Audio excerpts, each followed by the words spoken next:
Boa noite a todos.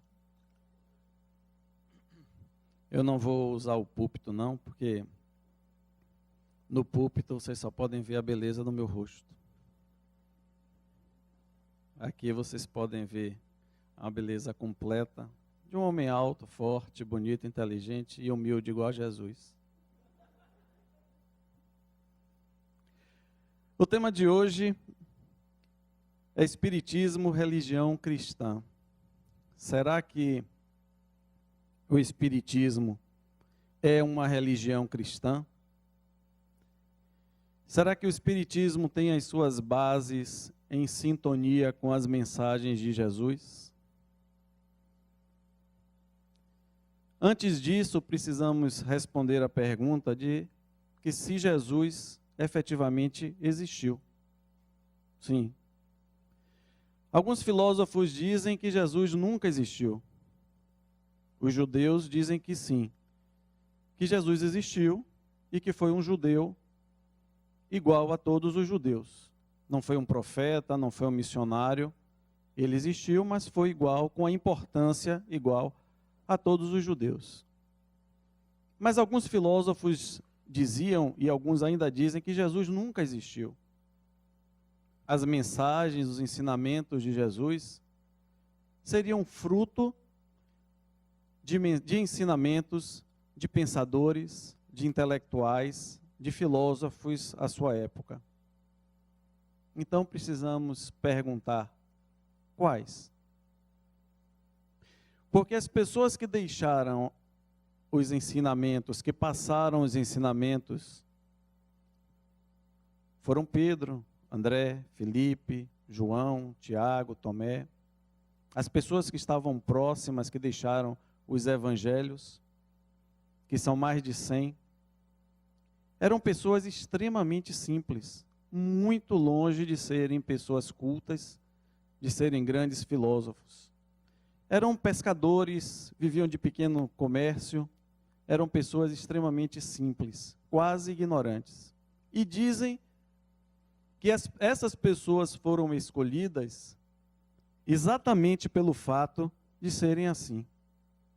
Porque Jesus sabia que não teria muito tempo para conviver e para passar o que ele queria passar. O tempo era curto. Se ele trabalhasse com as pessoas que já tivessem uma certa cultura, que tivessem ideias pré-concebidas, seria muito mais difícil. Seria muito mais fácil, então, trabalhar com pessoas simples, como uma terra fértil pronta para ser semeada. E um outro elemento, um outro fator que os espíritos trazem, é que essas pessoas foram escolhidas exatamente pelo fato de serem todas médiuns. Todos eram médiuns. Todos continuaram vendo, ouvindo, mesmo depois de Jesus desencarnar. Ouviram outras mensagens de outros espíritos. Então eram todos médiuns. A gente sabe que a mediunidade é uma faculdade orgânica. Não basta o espírito querer aparecer. É preciso que exista uma faculdade orgânica que faça com que a pessoa tenha a capacidade de ver, de ouvir, de escrever. Então é preciso essa faculdade, uma faculdade orgânica. Aqui, por exemplo, existem vários espíritos. Mas a maioria de vocês não os vê, porque não tem a mediunidade da vidência, ou por terem a mediunidade da vidência, não estão na sintonia que permita vê-los. Ao voltarem para casa, tem lá 2, 3 espíritos esperando ali, convivendo. As pessoas acham que estão dormindo sozinhas. Tem outros. Entram no carro, tem lá 2, 3. Ou vocês pensam que estão dirigindo e fica aquela voz conversando com vocês, vocês pensando o que vão fazer e tal. Tem um espírito ali, às vezes um espírito familiar, às vezes um espírito, um anjo da guarda está ali orientando, às vezes tem um obsessor, tem 2, tem 3, eu acho que eles gostam de carro grande, SUV então, acho que eles ficam vendo do alto, ficam instigando a gente assim, não deixa ele passar, não, fecha ali, dá uma fechada, vá atrás. Na verdade, instigando aquilo que nós somos, porque os espíritos não fazem com a gente o que não esteja dentro da nossa sintonia. O único que nós poderíamos dizer a esse era culto foi Paulo de Tarso. Muito jovem, muito culto, um doutor da lei, mas que ele mesmo citava Jesus como fonte. E Paulo de Tarso nem chegou a conhecer Jesus pessoalmente, teve uma visão às portas de Damasco. Paulo de Tarso começou a vida perseguindo os cristãos. Tanto que ao se converter, ele sofreu um certo preconceito, uma prevenção contra ele, porque as pessoas achavam que ele estava ali, como a gente chama de treta. Estava ali fingindo para conhecer as pessoas, saber quem era que seguia Jesus, para depois traí-los. Ou outras pessoas que tiveram seus entes queridos perseguidos por ele ou por pessoas iguais a ele. Paulo de Tarso, por conta disso também se afasta muito do núcleo onde viviam os cristãos e vai se tornar o maior divulgador da mensagem de Jesus naquela época, tornando-se o apóstolo dos gentios. Se nós perguntarmos, e será que outros espíritos trouxeram antes as mensagens de Jesus? Na questão 626 do Livro dos Espíritos, quando a gente cita assim 626, as pessoas perguntam, rapaz, ele deve saber todas as 1019 questões. As pessoas não perguntam, a gente também não responde, aí fica aquele negócio no ar. Vocês não vão perguntar, também não vou responder. Mas quando a gente vê a questão 626 do Livro dos Espíritos, Kardec pergunta exatamente isso aos espíritos, e eles respondem, antes de Jesus, outros espíritos vieram e prepararam o terreno para a vinda de Jesus. Mas o fizeram de forma incompleta, o fizeram cheios de superstição, mas as leis de Deus estão na natureza. Então sempre foram alvo de estudo de pessoas sérias, de pessoas voltadas ao conhecimento.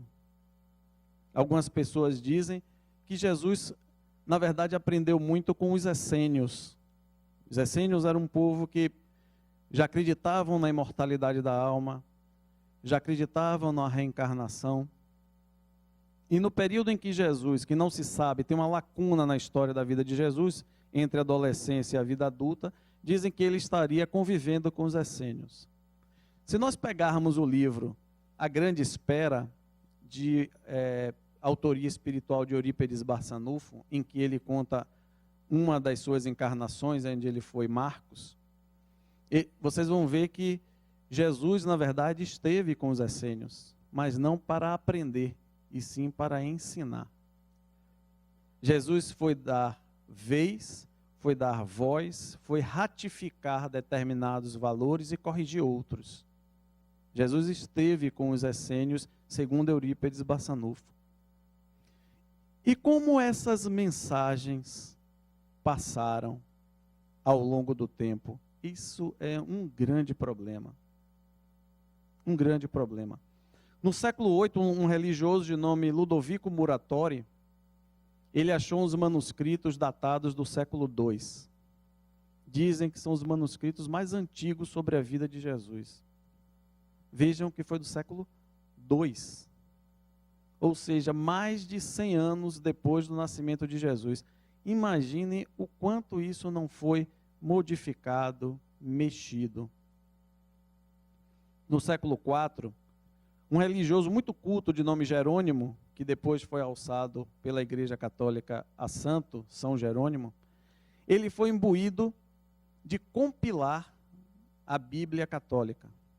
E ele mesmo disse, olha, isso é muita responsabilidade para mim. Ele ficou imbuído de colocar, por exemplo, no Novo Testamento, que conta a vida, as passagens de Jesus, basicamente, colocar os livros que fariam parte desse Novo Testamento, além do Evangelho. Esse Novo Testamento teve 27 livros, teve 45, teve 46, baixou para 27. Hoje tem 27 livros. 27 livros. E o grande problema é que, no fundo, nenhum discípulo quis deixar nada por escrito. Nenhum apóstolo teve a intenção de escrever nada sobre Jesus, sobre o que conviveu com ele. Passavam de boca em boca. Faziam reuniões e passavam os ensinamentos, mas ninguém teve a intenção de parar e escrever. Tanto que dizem que existem mais de 100 evangelhos e que provavelmente nenhum deles é o autor do evangelho que leva o seu nome. Dizem que o correto não é o evangelho de Marcos, o evangelho de Mateus, o evangelho de Lucas, o evangelho de João. É o evangelho segundo o que João contava. Porque outras pessoas, sim, teriam escrito o que João contava a respeito de Jesus. Vejam quanta modificação. E eles não tinham uma intenção. O bispo Eusébio de Cesareia, ele disse que os discípulos, os apóstolos, só escreviam alguma coisa quando eles não podiam se encontrar com uma comunidade, com alguém que eles gostariam. Então eles escreviam uma carta, quando era algo pessoal para alguém, para poucas pessoas, ou uma epístola, quando era para uma comunidade. Por isso que a gente vai ver o termo carta, de epístola, de... Eles escreviam porque eles não podiam, como eles não podiam comparecer àquele lugar, eles escreviam uma carta, passando os ensinamentos, fortalecendo a comunidade para que perseverassem. E muito interessante, porque se a gente for ver, Jesus pregou, ensinou, tratou pessoas por menos de 4 anos. Vejam a importância desse espírito para a humanidade. Menos de 4 anos.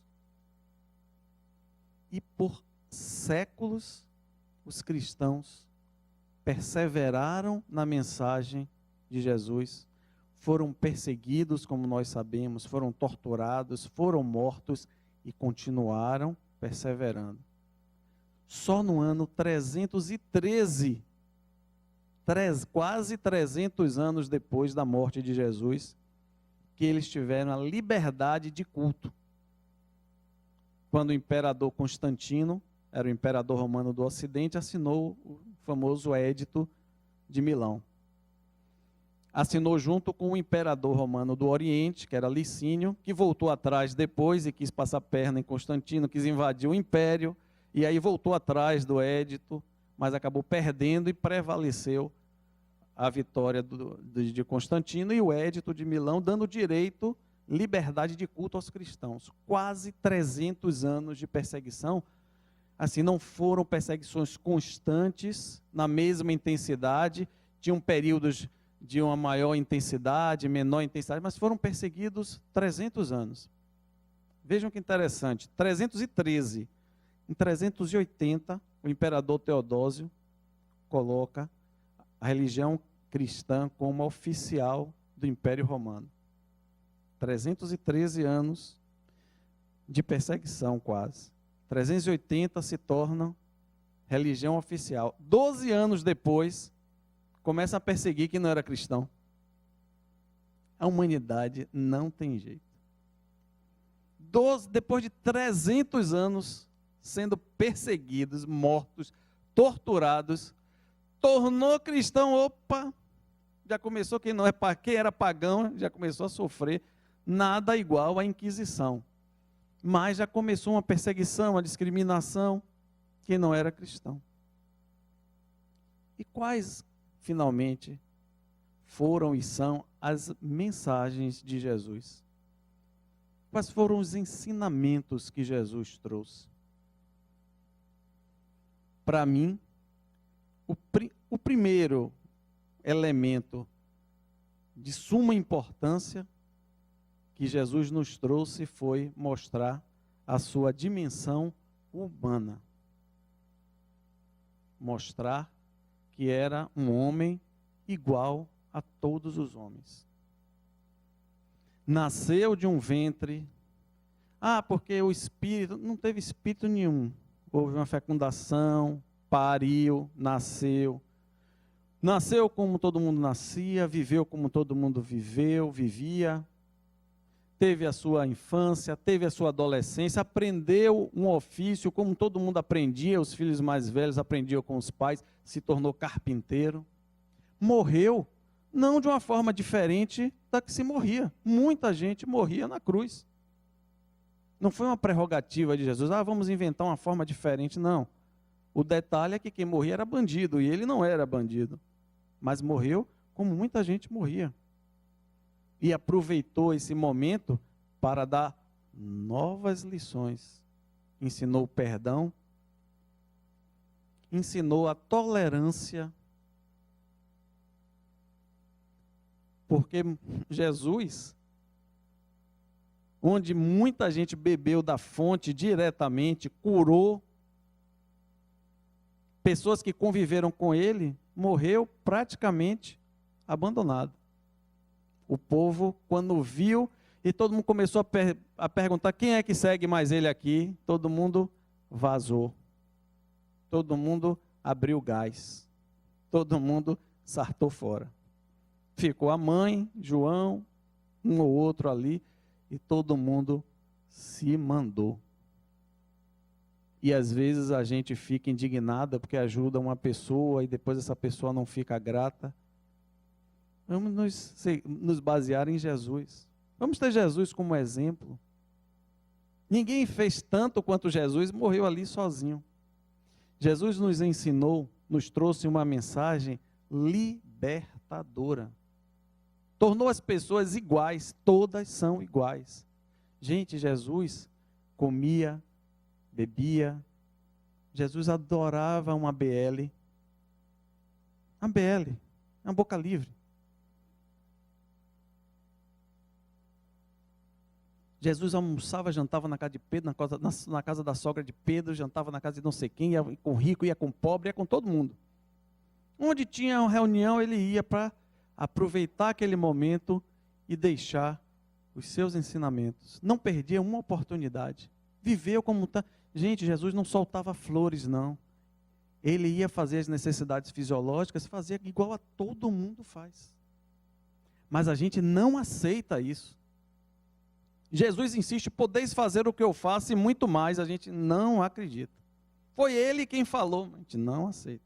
A gente quer pegar Jesus, botar lá no altar, lá longe da gente, para a gente ficar de joelho, admirando, pedindo, cada vez mais distante da gente. E ele fez questão de dizer, olha, nós somos iguais, nós somos irmãos, filhos do mesmo Pai.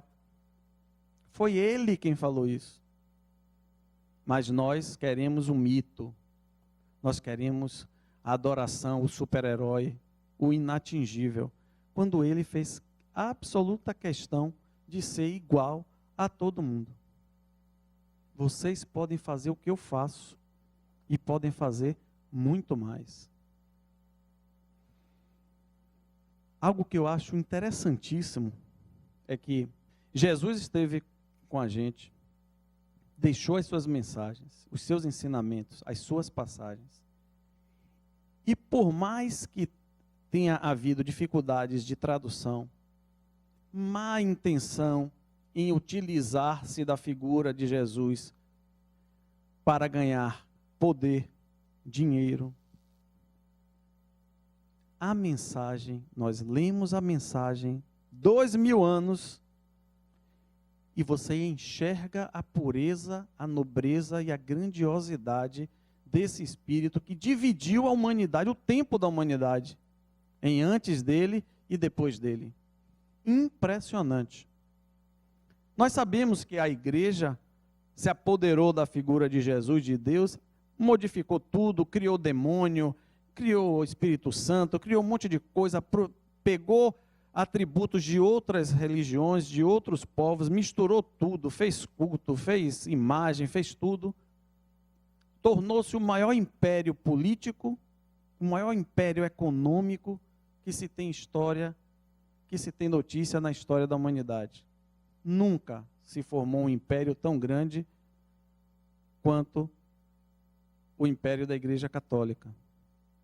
bispos, cardeais, papas, sempre estiveram ao lado dos poderosos. No feudalismo, eles estavam ao lado dos senhores feudais. No absolutismo, eles estavam ao lado dos reis. Eram os papas, os bispos, os cardeais que coroavam os reis. Eles assumiam em nome de Deus. E quem era o representante de Deus? Eram os religiosos. O poder era muito grande. Conspiravam, faziam oposição, colocavam, depor e pôr reis, rainhas no lugar, a trama nos bastidores era imensa. O poder era imenso e apesar disso tudo, a mensagem de Jesus sobreviveu. Escrito, eu acho isso impressionante, escrito está uma coisa e pregado estava outra completamente diferente. Jesus ensinava o amor, o perdão, a fraternidade, a liberdade, a simplicidade. Um homem que disse que não tinha uma pedra onde repousar a cabeça, nós vamos encontrar uma religião que se diz, não estou falando só da Igreja Católica, mas outras também vieram após a Igreja Católica, e formaram impérios em nome de Jesus. Nunca se matou tanto no mundo, nunca se torturou tanto quanto com as guerras religiosas. Nunca, nem a Primeira Guerra Mundial, nem a Segunda Guerra Mundial, nunca se morreu e nunca se matou tanto em nome de Deus. Em nome de Jesus, que pregou a paz, o amor, a fraternidade. Eu acho isso impressionante. Que apesar disso tudo, a mensagem continuou sendo quase que intocada. A gente lê hoje o Evangelho e a nobreza do que a gente lê, do que a gente vê, é algo que me impressiona. Como isso sobreviveu ao longo dos séculos. Séculos e séculos em que se aprontou de tudo e a mensagem continuou. A gente lê é uma coisa, as pessoas praticam outras, mas está lá ela intacta. Pulemos essa fase. Pulemos essa fase.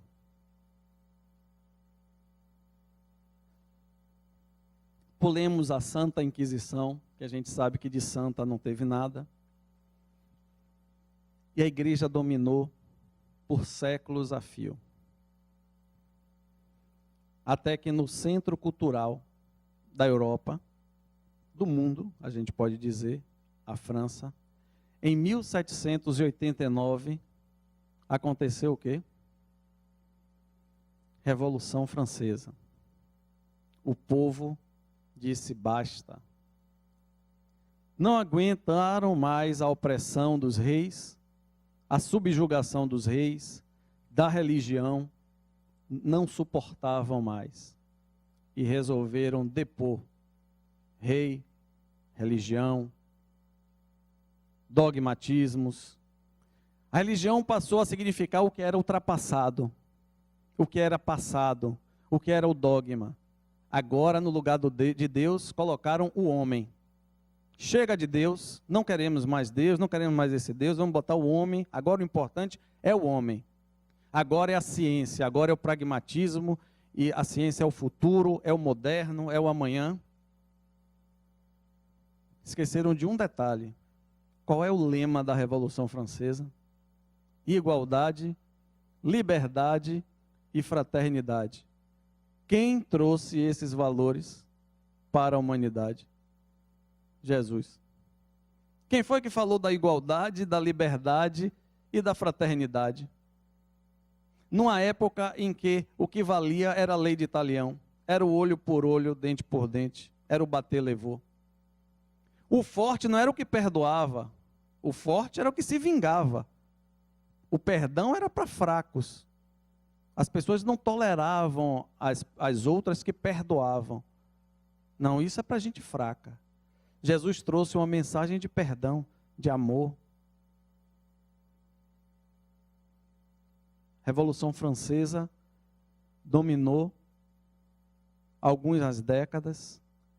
E aí vamos pular para 50, 60 anos depois, começam a acontecer também na França, no mundo inteiro, mas principalmente na França, fenômenos espíritas, que sempre aconteceram.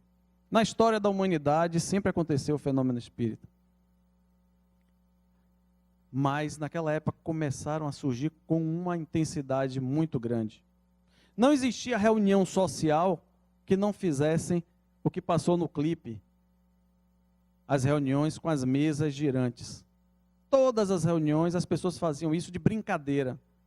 Não havia nenhuma reunião que ninguém botasse, que o povo não botasse uma mesa, todo mundo botasse a mão e visse mesa subir, bater a perna, fazer zoada. E aquilo virou uma brincadeira, principalmente na França. Um professor, Hippolyte Léon Denisard Rivail, discípulo de Pestalozzi, um grande educador, e que trouxe um modelo educacional para a França. Convidado a participar de uma dessas reuniões, ele disse: não tenho interesse. Mas um amigo dele, o senhor Fortier, insistiu. Ele resolveu ir. Mas com o olhar dele, de homem de educação, de estudioso, começou a perceber que existia alguma coisa diferente naquilo ali. Aquilo não era só uma brincadeira. Mesa não tinha inteligência. E resolveu estudar o que estava acontecendo. Começou a fazer reuniões menores, com médiuns jovens, para não sofrer tanta influência das pessoas mais adultas.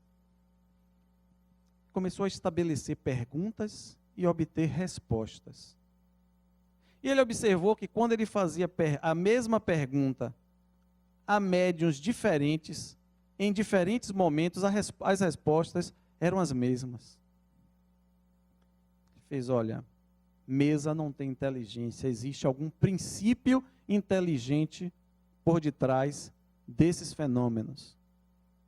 Nascia ali o Espiritismo, uma nova religião. Em 1857, 18 de abril, amanhã, por sinal, faz quanto tempo? 158 anos, amanhã, do lançamento da primeira edição do Livro dos Espíritos. O primeiro livro chamado Pentateuco Espírita, é o Livro dos Espíritos, o Livro dos Médiuns, o Evangelho segundo o Espiritismo, o Céu e o Inferno e a Gênese. Surgia ali uma nova religião. E será que essa religião nova estava em sintonia e está em sintonia com os ensinamentos de Jesus? Será que aquela nova religião tinha as suas bases nos ensinamentos de Jesus? Será que o que Jesus falava de aparecer uma outra revelação, uma terceira revelação, será que seria o Espiritismo? Vamos ver. Seria fácil a gente pegar os livros espíritas e pegar ali, e todos os livros, óbvio, puxando a brasa para a própria sardinha, dizer assim: não, aqui, ó, as mensagens aqui dos livros espíritas falam todos que são obras de Jesus, estão em sintonia. Então vamos fazer o seguinte, Rodrigo, agora que eu vou começar a palestra, viu? Vocês têm alguma coisa para fazer até a meia-noite? Não, né? Ótimo. Quais são os princípios, os 5 princípios básicos do Espiritismo? 1. Crença em Deus único. Deixa eu ver se vocês sabem. 2. 3. 4. E 5. Vocês sabem ler. Pelo menos ler vocês sabem. Estão aí os 5 princípios básicos do Espiritismo. Será que esses princípios estão em sintonia com o Evangelho? Reencarnação, imortalidade da alma, comunicabilidade com os espíritos. Será que isso tem a ver com a mensagem de Jesus, que ensinou o amor, o perdão, a caridade, a liberdade?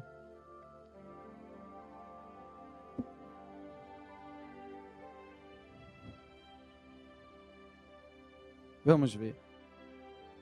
Crença em Deus único, isso é fácil porque quase 2000 anos antes de Cristo, o judaísmo já acreditava em um Deus apenas. A gente vai ver passagens como Jesus diz a Madalena: vai a meus irmãos e dize-lhes que eu vou para meu Pai e vosso Pai, para meu Deus e vosso Deus. João, capítulo 20, versículo 17. Meu Deus, não disse eu vou para os deuses, vou para...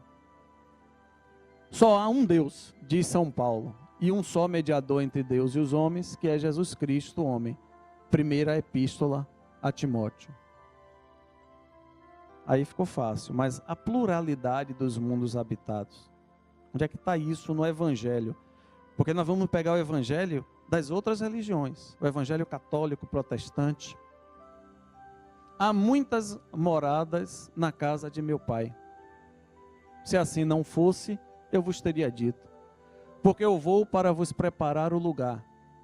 E depois que eu tiver ido, e que vos tiver preparado o lugar, voltarei e vos chamarei a fim de que lá, onde eu estiver, estejais vós também.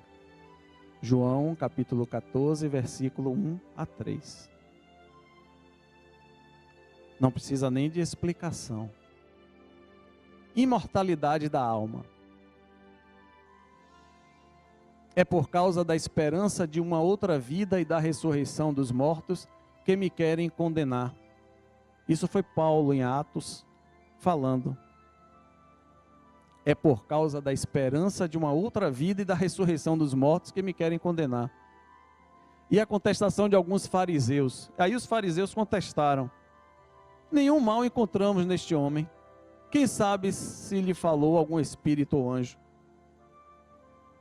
Então, ele não falou nada demais, ou seja, era absolutamente natural o que ele estava falando. Reencarnação. Onde é que existe reencarnação no Evangelho? Eu peguei apenas alguns exemplos. Eu achei que vocês antes de meia-noite iam querer voltar para casa, essas coisas, né? Às vezes tem que dormir, jantar. O homem é colocado na terra como um corpo animal e ressuscitará como um corpo espiritual. Da mesma forma como existe um corpo animal, há um corpo espiritual. Também, Epístola de Paulo aos Coríntios, capítulo 15, versículo 44. Paulo, no Evangelho das outras religiões. Jesus, tendo chegado aos arredores de Cesareia de Filipe, interrogou seus discípulos e lhe disse: o que dizem os homens a respeito do Filho do Homem? Interessante que Jesus perguntou isso, não é para saber se estavam falando bem ou mal dele, não. Ele queria saber qual era o grau de entendimento das pessoas a respeito do que ele estava falando. Ele não estava interessado se estavam falando bem. Isso aí é para a gente, né? Que a gente, pô, estão falando mal de você. Rapaz, quem foi? O que é que está acontecendo? Vai lá tirar desaforo, saber o que é. Jesus não estava interessado. O que é que eles estão dizendo a meu respeito? Ele queria saber se as pessoas estavam entendendo ou não o que ele estava falando. Se acreditavam ou não, problema de cada um. Quem dizem que eu sou? Eles lhe responderam: uns dizem que és João Batista, outros Elias, outros Jeremias ou algum dos profetas. Jesus lhes disse: e vós? Quem dizeis que eu sou?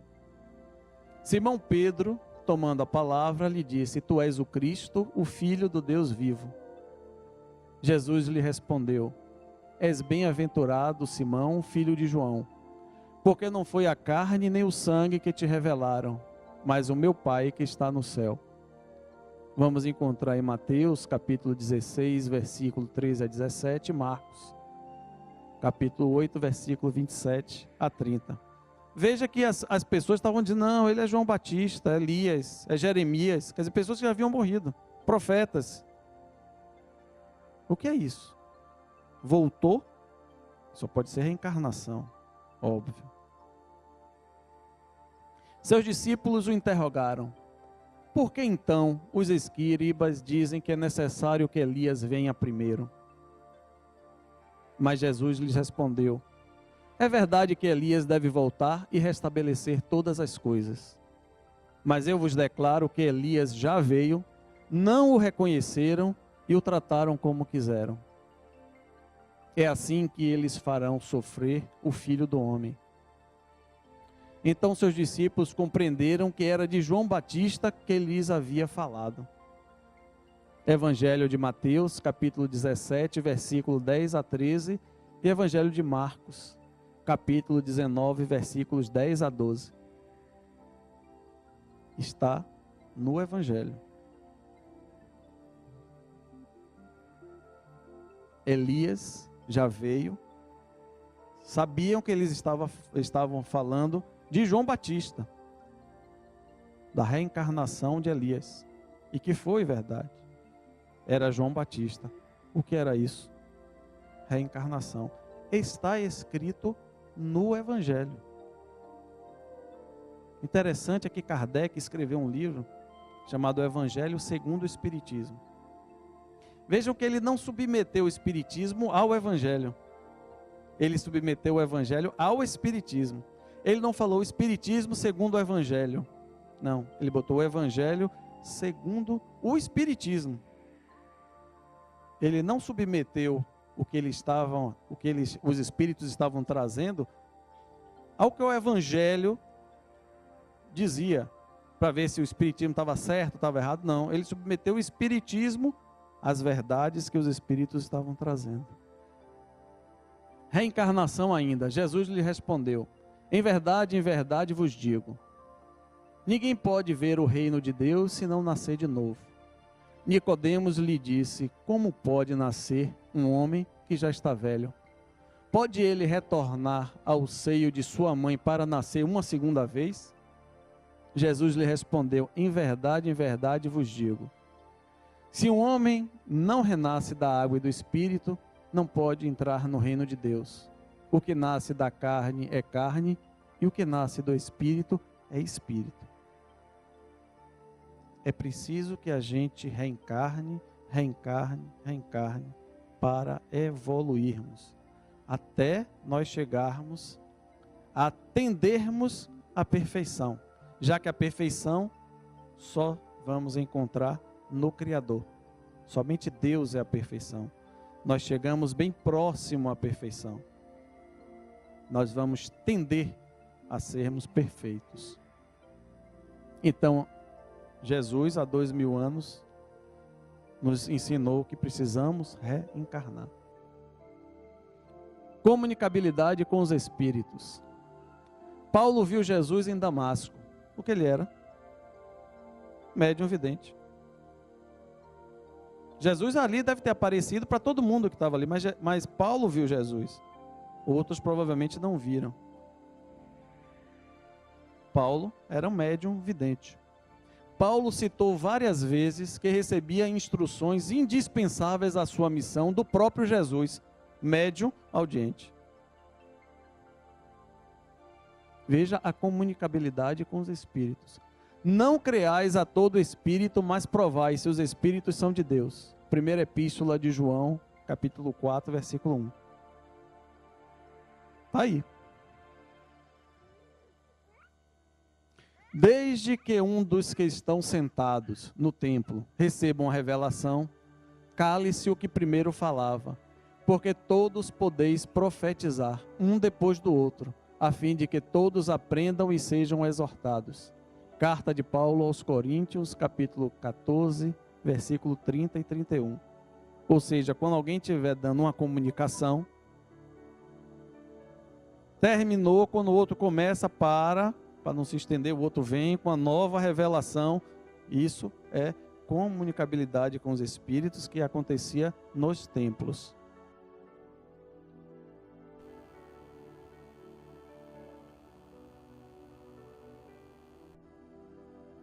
Pessoal, Jesus atraía as pessoas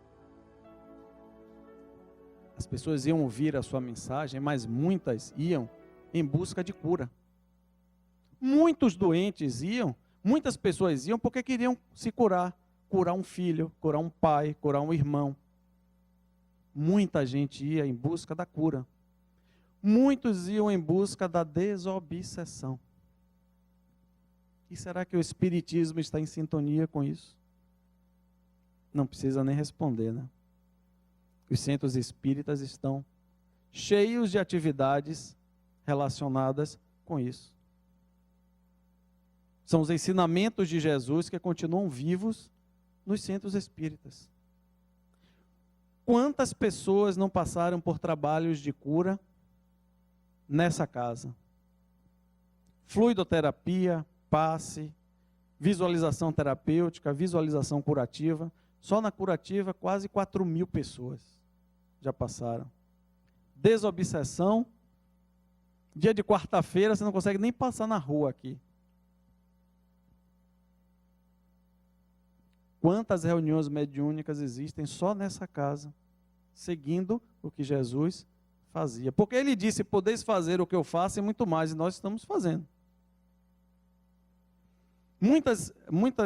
A população de muitos países podem dizer até que não conhecem o Espiritismo. Você falar Espiritismo, religião, Espiritismo, não conheço. Mas os princípios que foram trazidos pelos Espíritos fazem parte da consciência de todos eles, até do inconsciente coletivo. Se nós pegarmos o povo americano, a expressão da cultura, a expressão do povo através da cultura, a arte, nós vamos ver inúmeros programas, séries de TV, filmes, infelizmente alguns ainda com a aura do fantasmagórico, do terror, mas muitos filmes muito bem feitos, delicados, amorosos, que passam a realidade, campeões de bilheteria, muitos filmes e muitas séries abordando temas de reencarnação. Se você for pegar o povo na Europa, nos Estados Unidos, quase todos acreditam na reencarnação, na comunicabilidade com os espíritos, creem em Deus, em um Deus apenas, isso aí de todas as religiões. São valores que passam e que passaram a ocupar a mente da humanidade. São esses valores.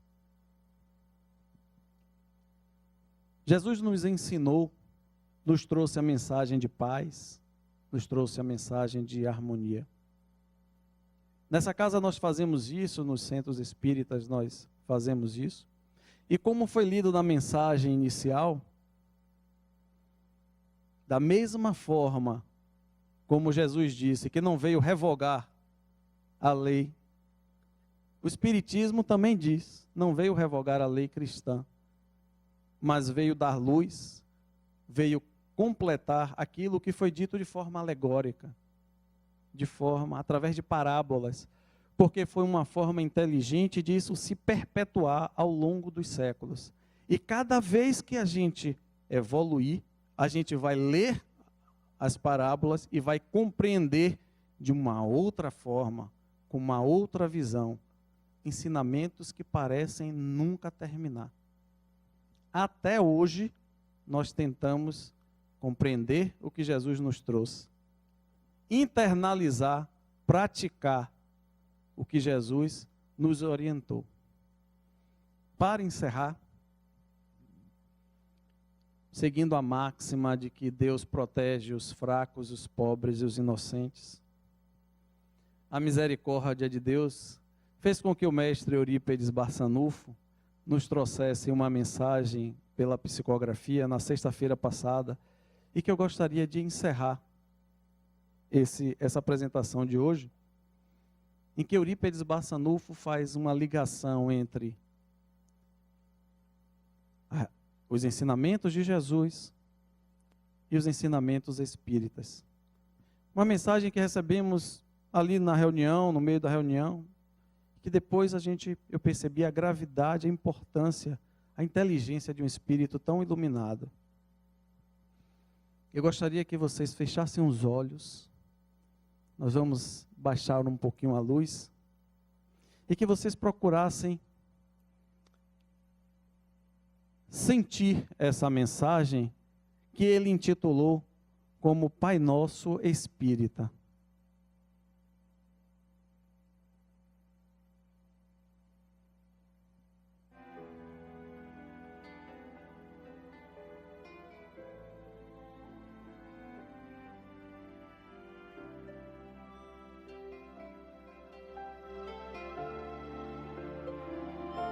Pai Nosso Espírita.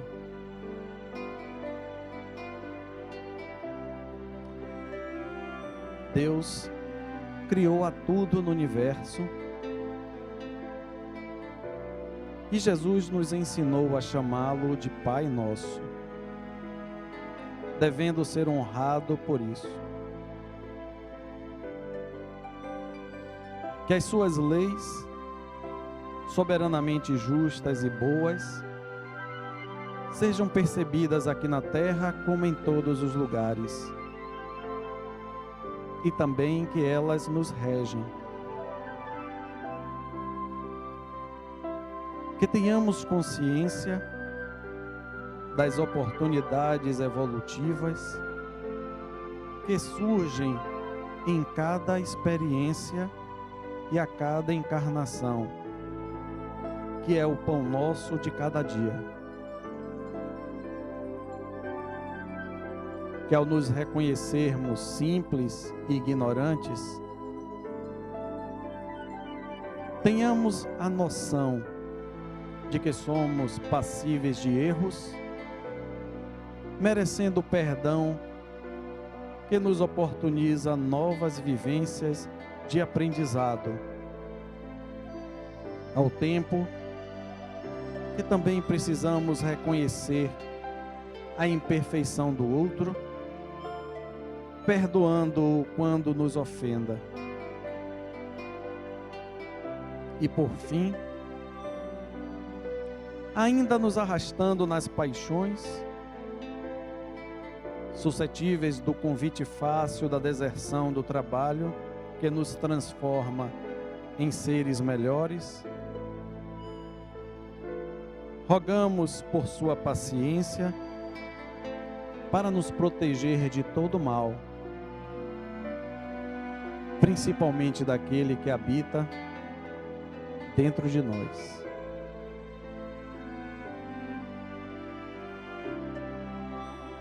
Meus irmãos, que a paz do Mestre Jesus esteja sempre em nossos corações.